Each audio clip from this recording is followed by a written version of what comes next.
Now in this episode, I want to take you on a personal journey on one of the most unique consoles I've ever owned, the Nintendo GameCube. Now this one has a special place in my heart, not just for the memories I created gaming on the console, but sort of what was happening in my life and around the world when it came out. So let's get into it. Before we jump into the GameCube, we have to talk about the Nintendo 64. Nintendo made a bold choice sticking with cartridges at a time when the industry was moving towards discs. And while I love my N64, those cartridges had limitations. Expensive to produce, limited storage, and developers were moving to systems like PlayStation for more freedom. So when Nintendo announced the GameCube and that they were finally making the move to discs, it felt like a huge step forward. But here's the twist. These weren't standard DVDs. Instead, Nintendo used mini discs that couldn't play movies, which was kind of a bummer considering that DVD players were just starting to show up in everyone's living rooms. But none of that mattered to me when I found out I was actually going to get one. My grandmother pre-ordered me one at EB Games, and I was over the moon. We also pre-ordered Luigi's Mansion and Wave Race. Getting that pre-order was like a dream come true.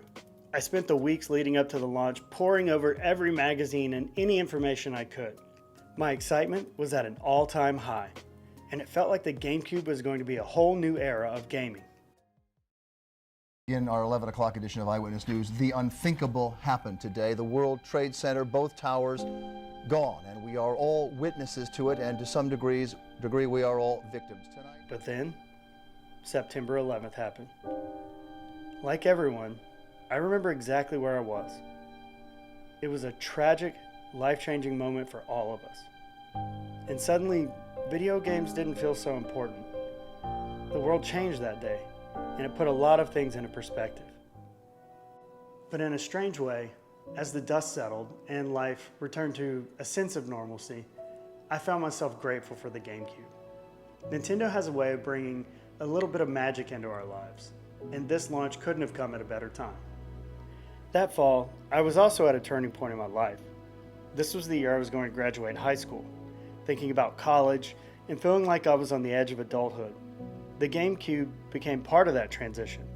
It was the last console I'd play before really diving into the next chapter of my life. Now the GameCube may not have ended up being Nintendo's most successful console, but man did it have heart. It was home to some of the most creative, unique, and beloved games of its generation. Looking back, I think the GameCube marked the end of an era for me. It's not just a console, it's a memory of a time when gaming was a pure escape, a joy, and a way to get lost in a world of adventure. And thanks to my grandmother's pre-order, I got to experience this magic firsthand. The GameCube is more than just a console. It's a piece of my past, a reminder of my journey, and a symbol of Nintendo's spirit of innovation. It may not have had DVDs, but it had heart. And for me, it'll always hold a special place in my gaming history. Thanks so much for watching, everyone. This was such a fun video to make. I know it was a little more on the personal side, but if you enjoyed it, please give me a thumbs up and comment your GameCube stories. I really want to hear if you have any fun stories that we can share and kind of go back and forth in the comments. Anyway, thanks so much for watching. I hope you enjoyed it, and I'll catch you in the next one.